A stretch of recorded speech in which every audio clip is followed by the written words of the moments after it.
Six Nations week 3, and France finally get some pay, I suppose. 27 points to 10 over Scotland. Yeah, I guess it's about time that they finally got a win. For Scotland, it's another pretty disappointing loss, but I suppose you got to kind of put everything into context. For Scotland, it was a team without a lot of their big guns. But I suppose, again, still it's a little bit more of the same in terms of just the errors, which were pretty costly, and Grego Townsend will be, I guess, frustrated that that's still about. For France, it was Ntamak who got the first try. Yeah, Ramos set that one up with Pinot on a kind of a counter, and it looked pretty slick. It was kind of back to that France team from week 1 in that first half against Wales. So that made it 7-0. France got a penalty, made it 10-0. Laidlaw missed the penalty and then kicked one not long after. So 10-3, they got on the board. Huget, and it's always Huget, got a yellow card after the team was kind of warned for starting to concede too many penalties. So it was Huget that was the man that mucked around at the breakdown off his feet, and he ended up getting yellow carded. But during that time, France actually really upped their game, and Scotland were not able to get any points, and were kind of lucky not to concede a try, because Fiku went over from an Ntamak little chip kick through, but there was a knock-on in the lead-up. So yeah, Scotland kind of lucky to dodge that bullet there, because they weren't the better of the two teams during that 10 minutes when Huget was off. Speaking of Huget, right on the start of the second half, 41 minutes, he got a try.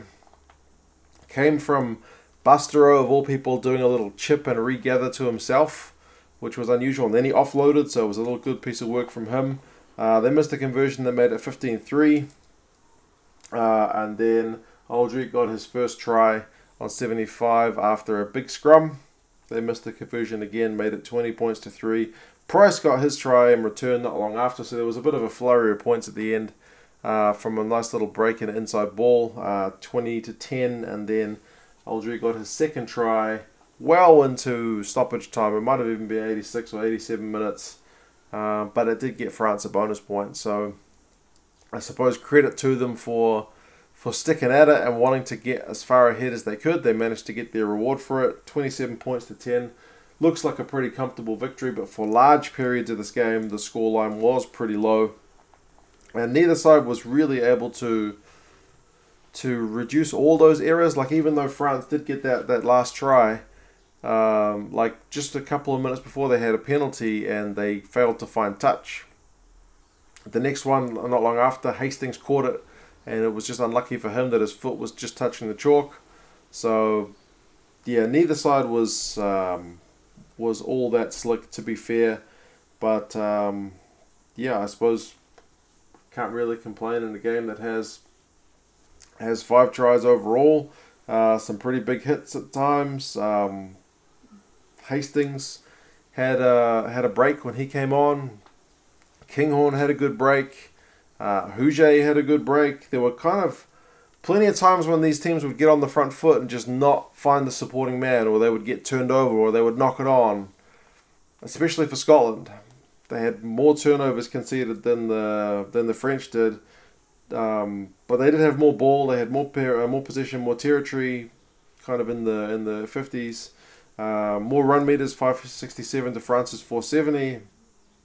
But France did a better job with their tackles. They were at 87%, which is very admirable. Scotland were at 80, which is okay, but not that flash, missing 1 and 5. France had to make 177. Scotland made 116 tackles. So, yeah. I mean, I suppose given this result, neither of these teams is going to win the comp. But there's still plenty well, there's not plenty of game time, but there's still 2 big games to go for each of these teams in terms of their lead up to the World Cup.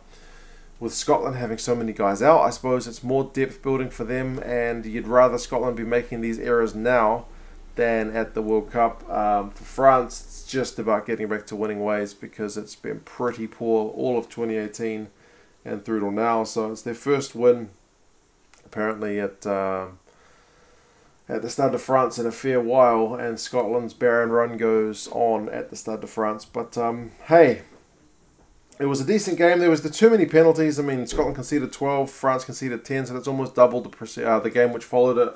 For me, I watched this one after, because this game was on in the middle of the night. I watched this not live, but I watched it kind of in the morning. I didn't know the result, so fortunately they didn't mention the result in the England-Wales game.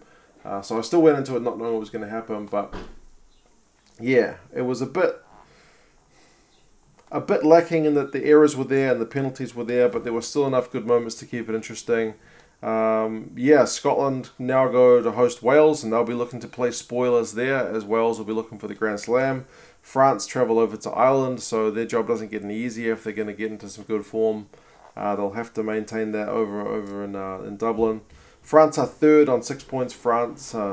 Scotland are fourth on 5 points. So that bonus point is the difference there between those teams. What did you guys think of the game? If you're a Scotland fan, are you pretty frustrated, or do you kind of accept the fact that a lot of your big guns weren't there and that's a factor? For France, can you see them going on to recover some form, or do you think this is just another kind of blip on that road, which is France, and you never know what you're going to get? You guys let me know your thoughts, and I'll talk to you again soon. See you later.